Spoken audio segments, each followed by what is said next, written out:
noite a todos. Oi, Dulce, tudo bom? Boa noite. Olá, boa noite.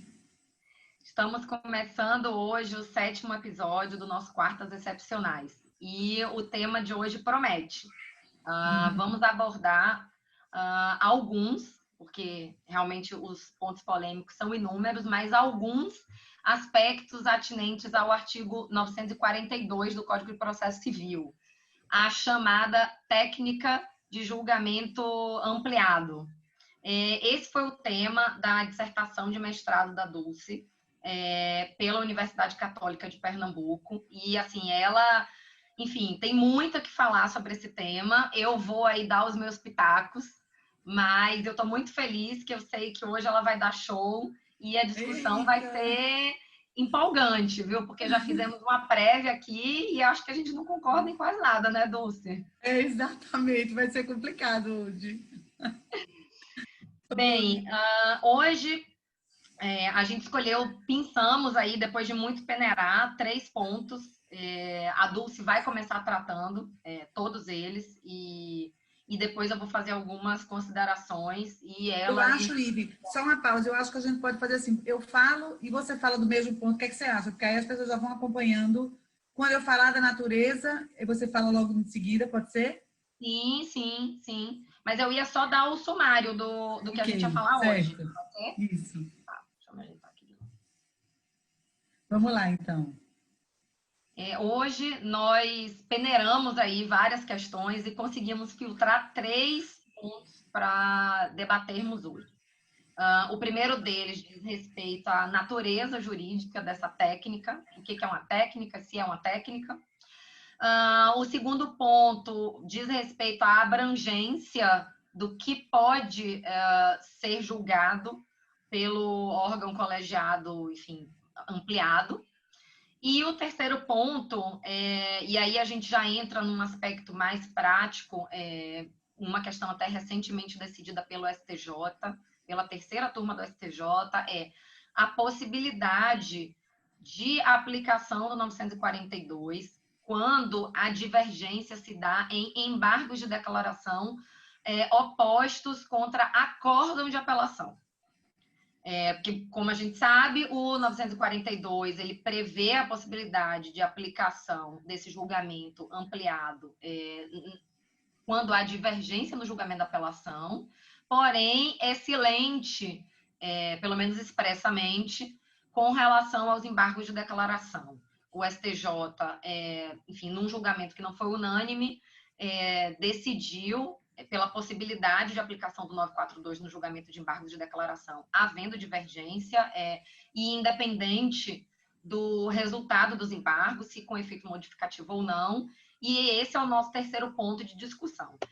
Eu vou passar a palavra para a Dulce e eu quero saber, minha amiga, o que é essa técnica de julgamento ampliado? Olá, Ive, beijo, é um prazer sempre, né, estar aqui com você. Eu estou aprendendo demais, é uma alegria. Realmente, eu sou muito apaixonada por esse assunto. Foi o tema do meu trabalho de mestrado, da minha dissertação de mestrado. Na verdade, meu trabalho de mestrado foi um trabalho empírico, mas assim, eu terminei me envolvendo tanto com o assunto que estudei também essa parte teórica mais, entendeu? Então, assim, vou tentar passar para as pessoas um pouco como é que eu enxergo a técnica, e aí a gente vai conversando e você questiona, você também sabe muito desse assunto e a gente vai trocando as ideias. E assim, sabe, quando eu vou falar sobre a técnica, a primeira coisa que eu sempre gosto de falar, que foi um dos referenciais teóricos do meu trabalho, que é justamente Araquém de Assis, que eu acho que esse entendimento, pensar dessa forma, partir desse referencial teórico, me ajudou muito a compreender a técnica, então eu gosto sempre de começar por ele.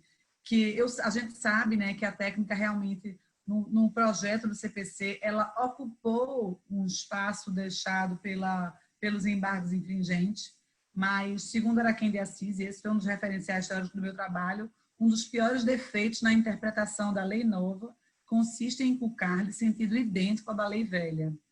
E eu tenho a impressão que esse é um dos problemas, um dos grandes problemas em compreender a técnica, porque, de certa forma, a gente está sempre preso aos embargos infringentes e, em algumas situações, termina confundindo um pouco, já por ter tanto esse olhar para os infringentes, tem uma dificuldade de compreender a técnica, certo? E eu enxergo a técnica de forma mais ampla.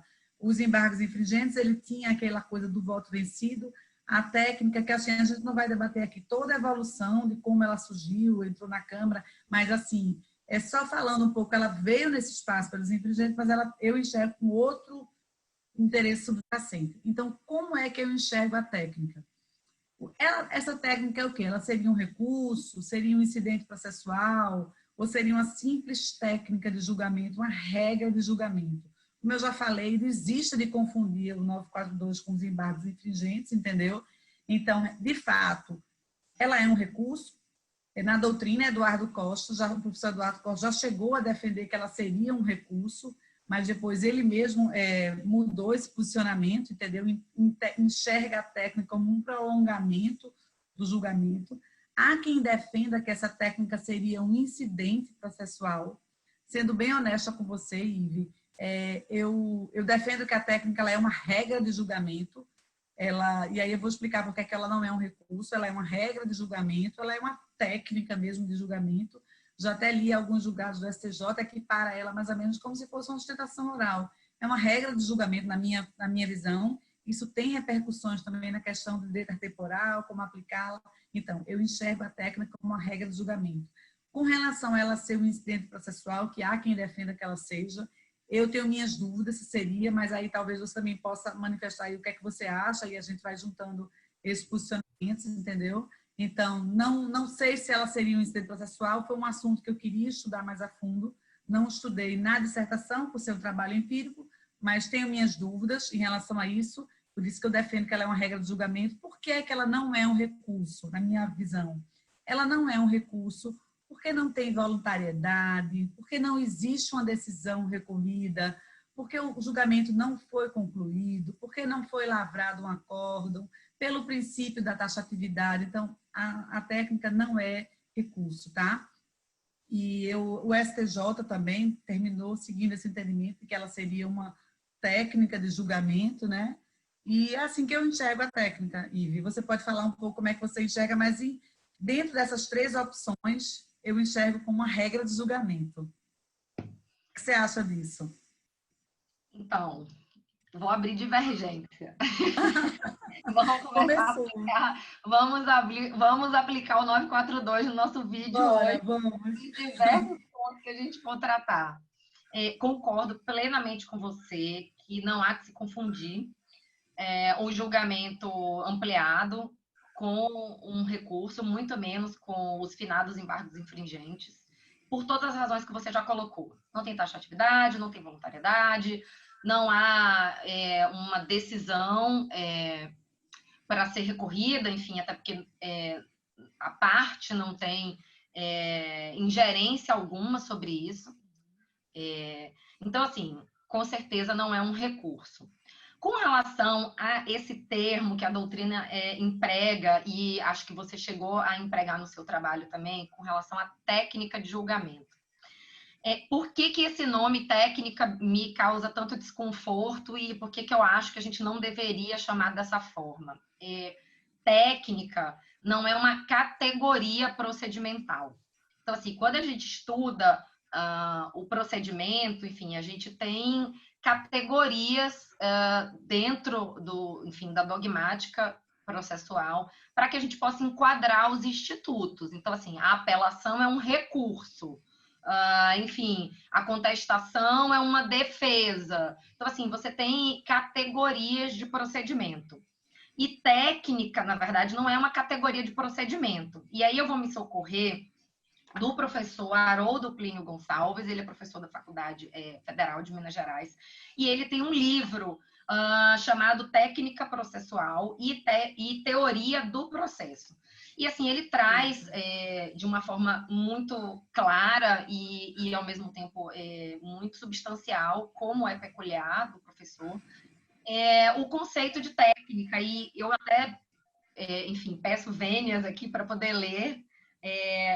O professor Haroldo diz que a noção geral da técnica é o conjunto de meios adequados para a consecução dos resultados desejados, de procedimentos idôneos para a realização de finalidades. Então, assim, isso ele vai aplicar, enfim, aí em seguida no livro, com relação à relação entre o conceito de técnica e ciência, e explicar, enfim, que a técnica sistematizada, organizada, aplicada assim se faz a ciência.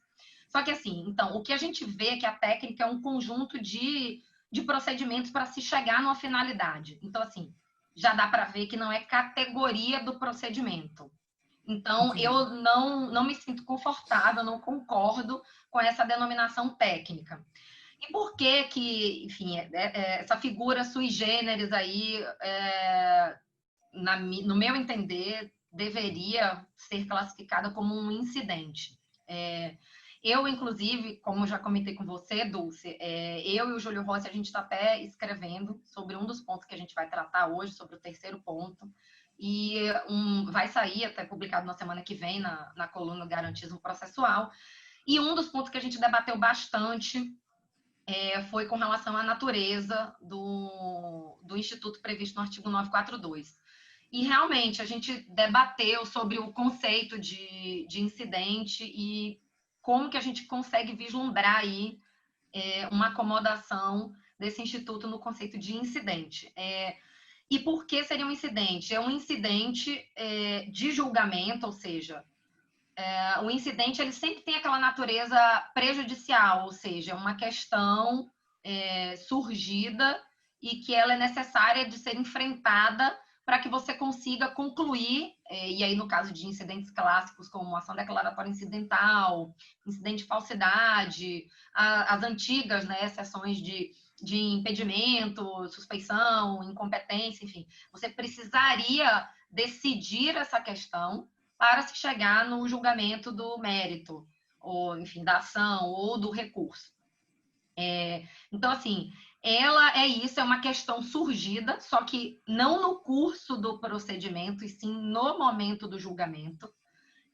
Então, ela é um incidente de julgamento oficioso, porque, como já tratamos aqui, não demanda nenhuma provocação, nenhum pedido da parte nesse sentido, ou seja, verificadas as condições, descritas minuciosamente no artigo 942, o juiz, o magistrado, enfim, o relator, tem o dever de levar este caso para um colegiado ampliado para debate de qual questão ainda discutiremos no próximo ponto, mas o debate da questão. Então, assim, eu vejo como um incidente de julgamento, porque ele nasce no momento do julgamento, e um incidente que nasce de ofício, ou seja, não precisa da parte para que ele seja instaurado. Então, eu vejo por essa ótica, ou seja, ele é um passo a mais para que a gente conclua o julgamento do recurso. E aí, tirando como exemplo a apelação, então, verificado o implemento da condição divergência, instaura-se uma questão que é exatamente a necessidade de debate por um colegiado ampliado para que aquele voto divergente, enfim, seja mais amadurecido por outros magistrados para que se conclua o julgamento do recurso. Então, e assim, se a gente for parar para pensar, ele tem um procedimento, assim, a exceção, e aí você fez pesquisa empírica, sabe mais do que eu, que não é a regra que naquele mesmo momento o quórum da sessão já esteja totalmente ampliado e você consiga matar tudo num momento só.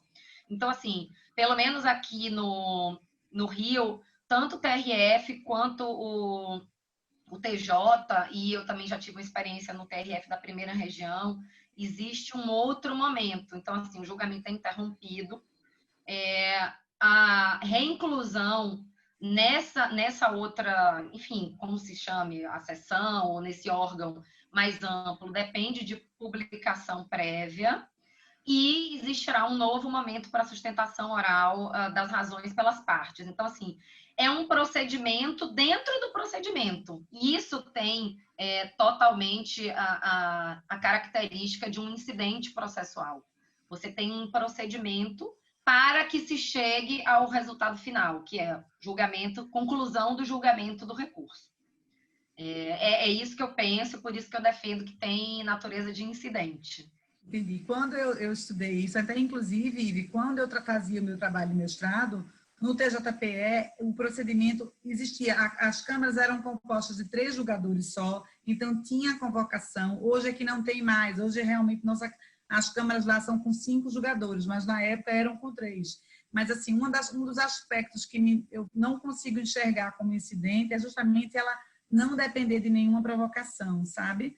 Na minha dissertação de mestrado, resumindo assim em poucas palavras como eu pensava como é que eu enxergo a técnica, eu coloquei a técnica de julgamento é uma regra de procedimento trazida por uma norma jurídica processual de ordem pública e cogente, disciplinada no artigo 942, para as hipóteses de ocorrência de um fato jurídico processual lato sensu, qual seja a não unanimidade, devendo, portanto, ser observada pelos julgadores sob pena de nulidade. Então, assim, você enxerga como um incidente ou como uma regra de julgamento? Se eu tivesse que dizer aqui, seria isso aí. Entendi. Só para fechar o meu raciocínio com relação à questão do incidente, uma coisa que me deixou pensando um pouco era essa questão de ser oficioso. E aí eu me lembrei do incidente de uniformização de jurisprudência, que era previsto no Código de 73, e ele poderia ser instaurado de ofício também. E, assim, a natureza dele como incidente não era discutida pela possibilidade de ser instaurado de ofício. Então, assim, a voluntariedade, e assim como acontece com o IRDR atualmente. Então, assim, a voluntariedade, ela não é uma característica essencial ao incidente processual. Então, assim, isso me deixa até mais segura de promover uma campanha para que deixem de chamar de técnica e comecem a chamar de incidente. Poxa, inclusive, aí eu vou ter que rebater um pouco mais. Preparei um curso de emendas para o TJPE e uma das questões que a gente toca muito o que eu toco muito no curso é a importância de chamar justamente de técnica de julgamento. Por quê? Porque é a nomenclatura que está na lei e a gente não deve utilizar termos que não sejam compreendidos por todos. Então, é uniformizar também a linguagem. Então, por isso que eu defendo tanto deve ser técnica de julgamento. Então, a gente divergiu por completo aqui hoje, viu? Vai ter que ampliar o quórum, hein, Dulce, para Vamos poder ter que fazer um ampliar o julgamento quórum. qualificado dessa questão. Vamos continuar divergindo agora, né, nas próximas matérias. Então, você quer começar e falar das matérias devolvidas? Então, você pode começar a falar como é que você pensa ou você quer que eu comece? Como é que você prefere? Não, você que manda. Então, vamos lá, eu vou começar, então. Com relação às matérias, eu até utilizei agora o termo devolvidos, mas eu nem gosto de utilizar esse termo. Até quando, qual será a matéria que poderá ser analisada por ocasião do prosseguimento do julgamento, né? Isso foi um dos pontos muito discutidos lá no incidente de assunção de competência lá no TJPE, quase que eu infarto no dia, porque ia passar eles iam. Estava, acho que, salvo engano, era 9 a 10, estava muito apertado para passar justamente restringindo as matérias. E eu já estava enlouquecendo. Graças a Deus que saiu uma decisão do STJ na época, definindo que poderia tudo ser examinado, porque eu estava a ponto de surtar. Então, eu defendo, Ive, que pode analisar todas as matérias. Por que é que eu defendo isso? Primeiro, porque, veja bem, se o colegiado ele já está ampliado e lá a gente verifica que uma questão é objeto de divergência, o fundamento mais forte para mim é que, como por trás dessa técnica há um interesse de uniformizar entendimentos, de amadurecer a posição do tribunal, por que não examinar aquilo ali? Por que restringir? Para mim, você restringir isso aí é justamente você se prender ao olhar dos embargos infringentes. Mas eu entendo que realmente o que deu o start na aplicação da técnica de julgamento foi justamente uma matéria, o gatilho para ela foi realmente um resultado inicial não unânime, certo? Mas como há um prosseguimento do julgamento, como o julgamento não terminou, e a própria lei fala prosseguimento, como não foi lavrado o acórdão, como os julgadores continuam, o julgamento tem continuidade. Eu sei que há uma discussão muito grande, inclusive foi uma discussão muito boa, que o professor Roberto Campos sustentou oralmente na época muito bem, a questão de realmente tem a proclamação do resultado, mas eu enxergo naquilo ali uma proclamação do resultado inicial.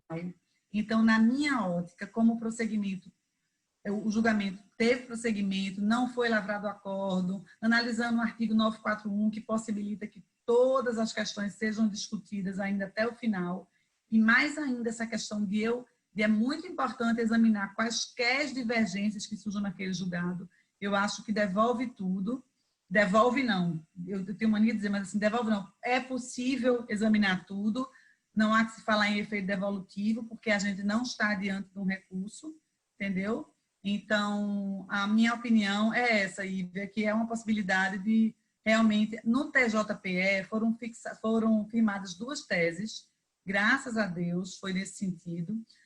Foi a primeira tese, foi o órgão colegiado de maior composição, e quando começou o julgamento, Ivy, eu fiquei desesperada, que eu disse, meu Deus, a primeira tese vai ser contra tudo que eu penso. Então, nossa, vai já me quebrar aqui.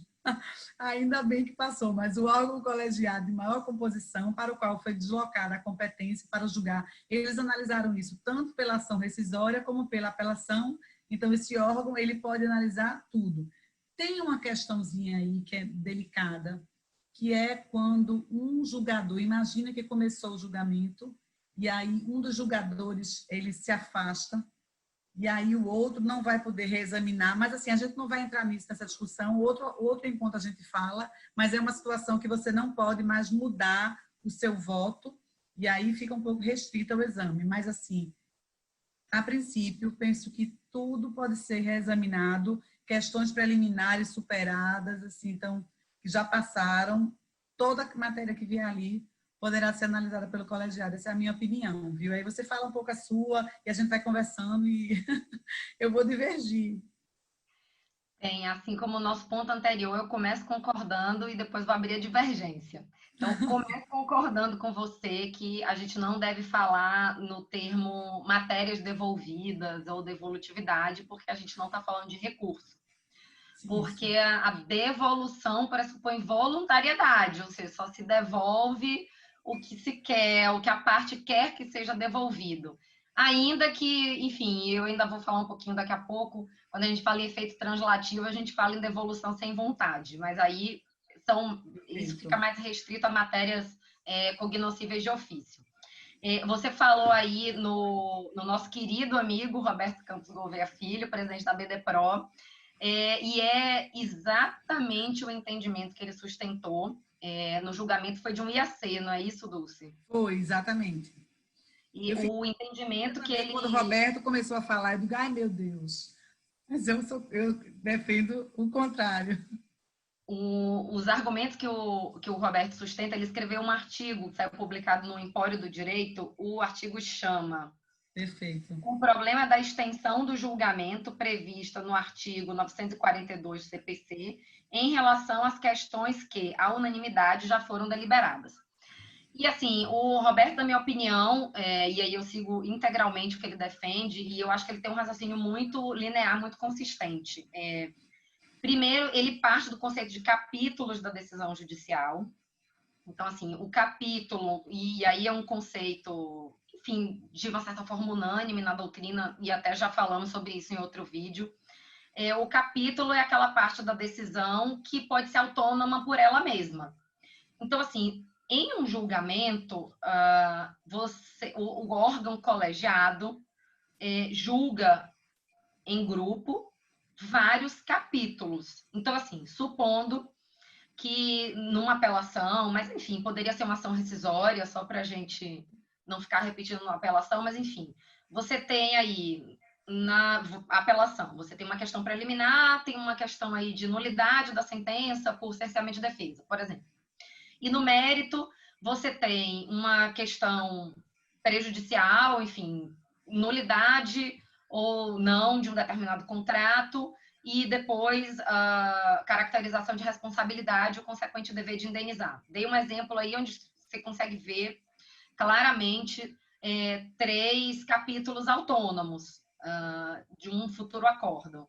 E, enfim, quando a turma delibera, por exemplo, por afastar a preliminar de cerceamento de defesa, existiu ali uma deliberação colegiada, num quórum, que é o quórum típico de uma apelação. Então, 3 magistrados afastaram aquela questão.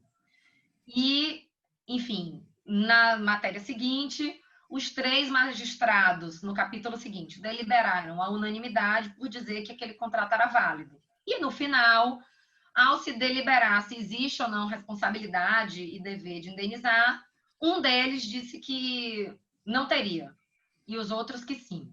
Então, aí, obrigatoriamente, como falei, um incidente oficioso, essa apelação, esse julgamento vai ter que migrar para um colegiado qualificado, enfim, ampliado. Por que o Roberto defende, eu sigo integralmente, que neste caso, só este último capítulo seria levado para julgamento? Porque os outros capítulos já foram julgados à unanimidade pelo quórum regular da apelação. Então, nesse caso, já existia uma preclusão pro judicato. Então, assim, você não pode rever o que foi decidido. Então, se 3 magistrados, ao julgar uma apelação, decidiram à unanimidade por afastar a preliminar de cerceamento de defesa, não se implementou a condição naquele capítulo para a extensão do quórum de julgamento. Então, assim, eu vejo, assim como o Roberto viu no artigo dele, enfim, ele pensa assim, a proclamação, tanto que, enfim, qualquer um de nós, você super acostumada, eu já participei de um sem número aí de julgamentos, e eu gosto dos acórdãos do TJ. Quando a gente pega no TJ de Pernambuco, o acórdão vem quase que tipo notas taquigráficas, né? Então você consegue acompanhar bem. Quando se julga uma preliminar, eles encerram, começam o julgamento da outra, encerram, começam o julgamento do mérito, e aí, sei lá, dano material moral, encerram um para depois começar o outro. Então, assim, você consegue ver claramente que existem vários pequenos julgamentos correspondentes a cada capítulo que está sendo tratado naquele julgamento. Então, assim, eu acho que você ter esse efeito retrospectivo na aplicação do 942 para aquilo que já foi julgado à unanimidade, você está violando também a preclusão pro judicato. O 494 diz, né, que o juiz não pode rever a questão que ele já julgou. Então, assim, eu entendo que, então, ficam segregados para o momento do julgamento ampliado apenas aquelas questões objeto da divergência. E faço uma última ressalva. As questões de ordem pública que não tiverem sido julgadas. Por exemplo, eu falei aqui de uma preliminar de cerceamento de defesa, que foi afastada à unanimidade. Se o mérito da apelação for levado, mérito todo, enfim, for levado para o julgamento ampliado e for suscitado, enfim, de ofício, uma ilegitimidade de uma das partes, por exemplo, aí eu acredito que essa questão cognoscível de ofício e que não tenha sido objeto de julgamento por unanimidade, ela pode ser debatida nessa continuidade, nessa extensão do julgamento. Porque, enfim, faz parte... é equivocado falar em efeito translativo, porque já falamos 1000 vezes que não é recurso. Mas, enfim, como o julgamento, a conclusão do julgamento não acabou, e o Código de Processo Civil atual é muito claro no sentido de que as matérias cognoscíveis de ofício podem ser suscitadas até o trânsito em julgado. Então, assim, vejo aí uma janela clara para que, se eventualmente, nessa oportunidade, possa ser levantada uma questão cognoscível de ofício que não tenha sido objeto de julgamento colegiado à unanimidade anteriormente. Essa é a minha única ressalva. Entendi. Na verdade, assim, eu realmente não consigo tirar jamais essa conclusão.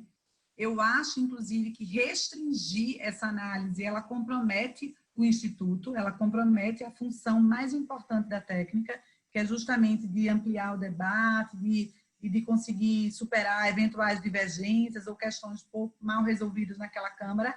Tem uma preocupação muito grande, porque alguns julgadores eles passarão a integrar o colegiado depois de algumas questões muito importantes já terem sido superadas, então a conclusão dele ficará até comprometida, porque em questões, imagina-se uma preliminar super importante de uma competência, da ilegitimidade, e o julgador que vai entrar no julgamento não vai poder mais analisar aquilo ali. Eu não vejo como acontecer isso.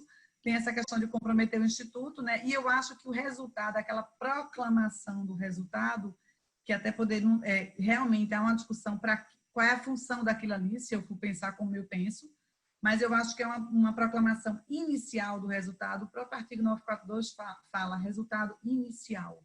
Então, eu acho que aquilo ali é um resultado inicial, só um start da técnica. Então, assim, amiga, a gente vai continuar divergindo nisso aqui. E isso é uma das questões que eu não abro mão. Realmente, eu quase morro quando estava para passar em sentido diverso. Mas vamos passar para o nosso próximo tópico. Continuaremos divergindo, né? Pronto, Com certeza. Vamos continuar divergindo nesse próximo tópico agora.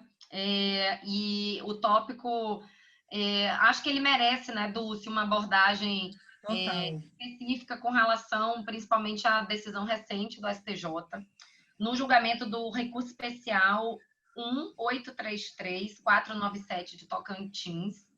Esse recurso especial foi julgado pela terceira turma do STJ.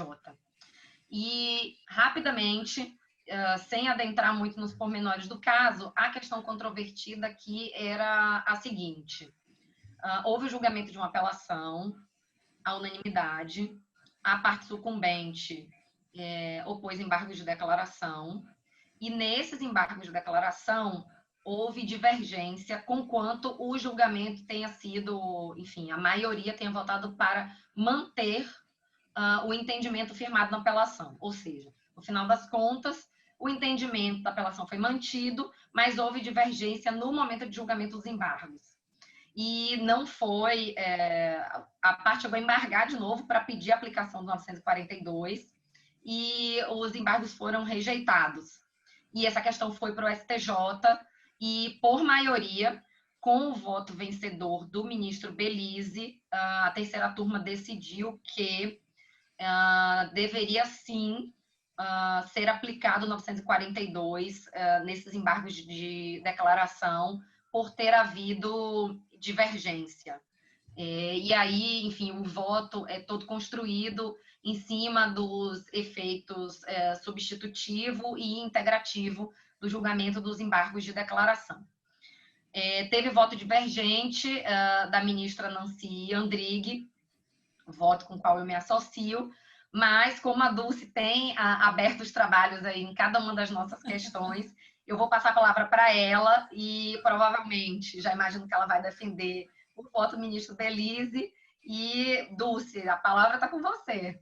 Oi, Ive, mais uma vez a gente vai divergir. Eu concordo integralmente com a decisão do STJ, o entendimento que prevaleceu. Eu achei muito interessante aí, quando você começou a falar, Ive, que aí você ressaltou aí que, na verdade, aquele embargo de declaração, ele veio de uma decisão unânime na apelação, né? Então, muito embora, e até quando eu comecei a estudar a técnica, até se discutia isso, se ela poderia ser aplicada, a decisão da apelação foi unânime, mas nos embargos de declaração surgiu aquela divergência. Isso foi até um critério que eu utilizei na minha pesquisa empírica para não mascarar o resultado. Mas, enfim, eu achei muito legal você falar que aplica-se mesmo que a decisão embargada tenha sido unânime, no caso foi uma apelação unânime, teve os embargos de declaração, ali surgiu a divergência, né?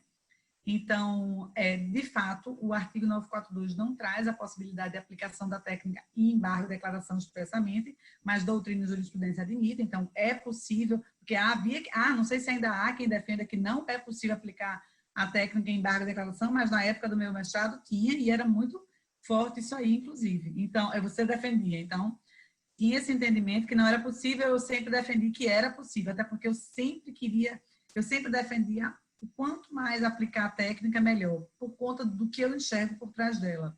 Então, é possível a aplicação da técnica. Acho que o STJ acertou, de fato, e até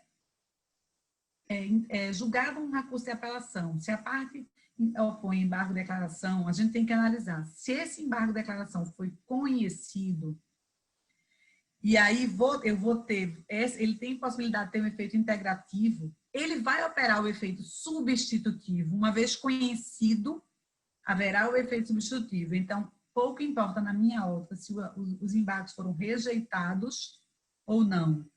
Haverá aplicação da técnica se houver divergência. Acho que, no caso, se um dos julgadores, mesmo que ele tenha votado pelo provimento do recurso de apelação, se no julgamento dos embargos de declaração ele muda o posicionamento dele, pode ter sido mantida a decisão, mas foi mantida a decisão não mais unânime. Então, houve uma quebra da unanimidade. Então, eu acho que, com certeza, tem que aplicar a técnica de julgamento do artigo 942. E, exceto se for em relação à admissibilidade dos embargos de declaração. Entendeu, Ive? Então, no TJPE, na época, a tese não foi nesse sentido, foram a 8ª e a 9ª tese, no sentido de que amplia-se o colegiado, foi muito discutido isso. A 8ª tese foi, amplia-se o colegiado quando, por maioria de votos, a decisão dos embargos de declaração alterar o resultado unânime da apelação, se efetivamente houver uma mudança daquele entendimento. Mas, para mim, pouco importa. Se houve quebra da unanimidade, houve uma mudança. Então, ainda que os embargos de declaração efetivamente não tenham sido providos, né?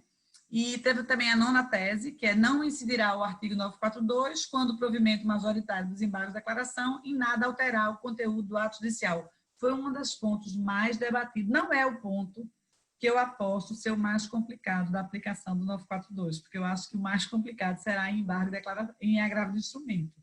Mas esse foi um dos assuntos mais debatidos lá, prevaleceu uma tese que eu discordava na época, e agora com a STJ eu concordo totalmente com o entendimento, até lendo o voto hoje, o voto da ministra Nancy, em algumas situações ela fala, uma das principais inovações do CPC foi a revogação dos infringentes e a substituição pela técnica de julgamento ampliado.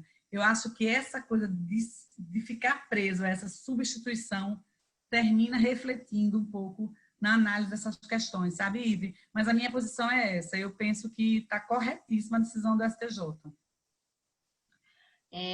Só para completar o seu argumento, as nossas queridas amigas Renata Cortez e Fernanda Borges escreveram um artigo sobre esse julgado do STJ, que foi o primeiro artigo, inclusive, que foi publicado na coluna Elas no Processo.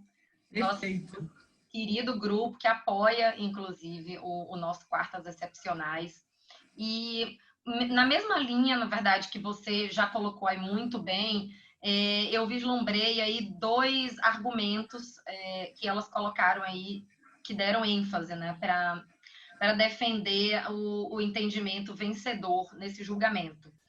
Elas falam da questão do efeito integrativo dos embargos de declaração e a questão da qualificação do debate, ou seja, se, enfim, aplicar o 942 na hipótese de embargo de declaração e apelação contribuiria para que o debate fosse mais qualificado. E aí, enfim, os argumentos de vocês são muito bons, são consistentes, mas eu peço vênia para, pela 3ª vez, discordar, inclusive de todas vocês agora, e já dando spoiler, esse é o tema do artigo que eu e Júlio estamos concluindo essa semana, que vai sair publicado na semana que vem. E o entendimento que a gente defende assim, segue o entendimento firmado pela ministra Nancy no seu voto divergente. E aí eu vou colocar de forma breve, para tentar dar o menos spoiler possível do artigo, mas por que não pode, pelo menos em regra, e qual seria a exceção? A ministra Nancy defende que, se os embargos de declaração não tiverem efeito modificativo, não deve aplicar o 942, porque vai ser mantido o entendimento que já foi decidido à unanimidade. E só na hipótese de se dar efeito modificativo aos embargos de declaração, sim, deve ser aplicado o 942, porque aí vai existir, na verdade, o novo julgamento da apelação. E aí, um julgamento com divergência. Eu vou aderir totalmente a esse entendimento, e como eu não sei, Dulce, se naquela hora que a gente conversou mais cedo, se eu conseguir ser clara, vou tentar fazer melhor agora, já que todo mundo vai escutar. Mas eu vislumbro aí, o efeito substitutivo não poderia, no meu entender, ser usado como argumentação para aplicação da técnica, porque se a gente continuar, se a gente for nessa linha, o acórdão do futuro recurso especial, que eventualmente tiver divergência, também vai ter que aplicar o 942, o acórdão dos embargos de divergência, que vai substituir o acórdão do recurso especial, se tiver divergência, também teria que aplicar o 942, porque são todos acórdãos que têm efeito substitutivo sobre o acórdão da apelação. Então, assim, o efeito substitutivo inegável que um recurso vai operar sobre a decisão, o julgamento de um recurso vai operar, né, sobre a decisão anterior, eu acho que não afasta a individualização dos momentos de julgamento. Como eu falei anteriormente, eu entendo que o instituto previsto 942 é um incidente de julgamento. Então, assim, ele é próprio e ele está totalmente atrelado ao momento do julgamento. Então, assim, se não houve divergência no julgamento da apelação, o julgamento da apelação acabou. E o julgamento dos embargos, por mais que a gente fale em efeito substitutivo, efeito integrativo, ele é um segundo julgamento, ainda que com o objetivo de aperfeiçoar a prestação jurisdicional. Mas ele é um julgamento distinto do julgamento que o antecedeu. No final das contas, a prestação jurisdicional ficará completa, aquele acórdão vai ser integrado ou não, porque pode ser negado provimento aos embargos, o que é um clássico, como já conversamos aqui também. Mas eu acho que a gente não pode confundir a figura das decisões produzidas pelos julgamentos com os próprios julgamentos. Então, nesse caso, mantida em sede de julgamento de embargos de declaração o entendimento que foi fixado na apelação por unanimidade, essa divergência, no meu entender, ela pouco importa para efeito de aplicação do 942, porque a lei é muito clara, no sentido de que o Instituto vai ser aplicado ou o incidente será processado se existir divergência no julgamento da apelação. Quando que a gente teria um novo julgamento da apelação? Se for aplicado efeito modificativo nos embargos de declaração. Aí sim, porque a gente vai pegar o julgamento de apelação que estava assim e vai fazer assim. Então, assim, aí nesse caso, e somente nesse caso, teremos um novo julgamento de apelação, ainda que em embargo de declaração, enfim, efeito aí, criação da jurisprudência, um respaldo da doutrina e agora a chancela da lei, essa possibilidade de se dar efeito modificativo a embargo de declaração. Então, assim, só nessa hipótese anômala e excepcional, porque aí sim haverá, e aí a ministra Nancy também vai nessa linha muito claramente, e no meu entender acertadamente, haverá um julgamento novamente, mas o julgamento da apelação. Havendo divergência nesse caso, você está integrado com o texto da lei. Porque, ainda que em sede de embargos, o que se faz, na verdade, no julgamento desses embargos é julgar novamente a apelação. Então, aí sim, aplica-se o instituto, né? Processa-se o incidente. Nos demais casos, o que há, na verdade, é uma ratificação do que já foi julgado à unanimidade. Por isso, eu entendo que não caberia. E aí, com todas as vênias, e reforço todos os elogios que fiz aos seus argumentos, e aos argumentos que Renata e Fernanda colocaram no artigo dela, mas, enfim, mantenho aí o meu voto divergente. Eu estou preparando também um artigo sobre isso, estou ansiosa para ler o seu, que com certeza eu vou ler com muito cuidado.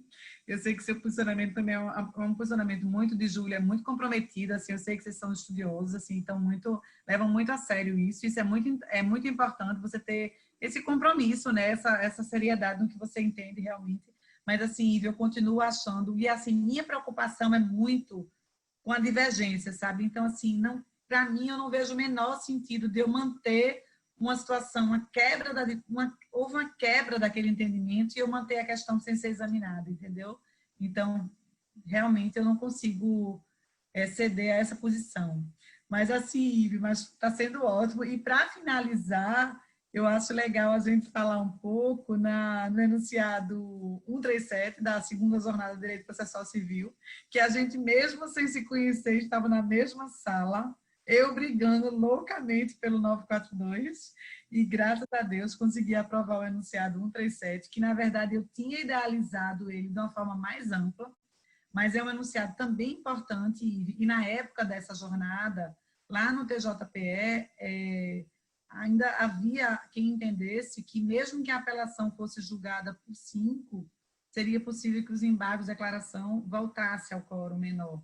Então, seria a apelação por 5 e os embargos de declaração por 3. Então, eu realmente estava querendo muito aprovar esse enunciado, e graças a Deus conseguimos aprovar, que é o enunciado 137, que no seguinte sentido: se o recurso do qual se originou a decisão embargada comportou a aplicação da técnica do 942, os declaratórios eventualmente opostos serão julgados com composição ampliada. Assim, para mim parece muito claro. Na época, Ilha, eu estudei também muito por Araquém de Assis, né? Porque eu tinha proposto o enunciado indo um pouco mais além, que seria justamente a possibilidade de, além de ser pela composição ampliada, não precisava ser os mesmos integrantes, por conta que não teria aplicação do princípio do juiz natural, né? Nos embargos de declaração, eu não teria que estar essa vinculação, mas a gente não conseguiu aprovar isso aí, você participou da discussão, e terminou ficando só o enunciado 137. Eu não sei o que, é que você acha desse enunciado, seria bom você também falar um pouco, e a gente consegue aí concluir nosso debate. Dessa vez eu não vou divergir. Não é só porque foi você que fez o enunciado. Então, além de toda a deferência que você merece, eu não Oi, vou divergir, obrigada. porque eu concordo plenamente com o conteúdo desse enunciado. Ainda que o CPC atual não traga expressamente o que era previsto no CPC anterior, no sentido de que os embargos de declaração devem ser julgados pelo mesmo órgão que proferiu a decisão embargada, eu acho que esse silêncio do código não foi uma desistência de uma questão que é óbvia, porque se os embargos de declaração eles primam pelo efeito integrativo de um julgado, só o mesmo órgão que proferiu a decisão ou o acórdão embargado vai poder fazer essa atividade integrativa. Então, concordo plenamente que se o acórdão originário aí de um julgamento com um colegiado ampliado for objeto de embargo de declaração, esses declaratórios têm que ser julgados pelo órgão que prolatou a decisão embargada. E também concordo com a sua outra proposição, que não chegou a ser aprovada, no sentido de que o julgamento desses embargos de declaração, como de quaisquer outros, oriundos aí de uma decisão colegiada, não existe o princípio aí da vinculação da identidade física Exato. magistrados que compõem o órgão julgador. Então, assim, os embargos de declaração devem ser julgados pelo mesmo órgão que prolatou a decisão embargada, mas não precisam ser as mesmas pessoas. Isso eu concordo, uma pena que esse enunciado não passou. Me recordo claramente que votei a favor dele na época.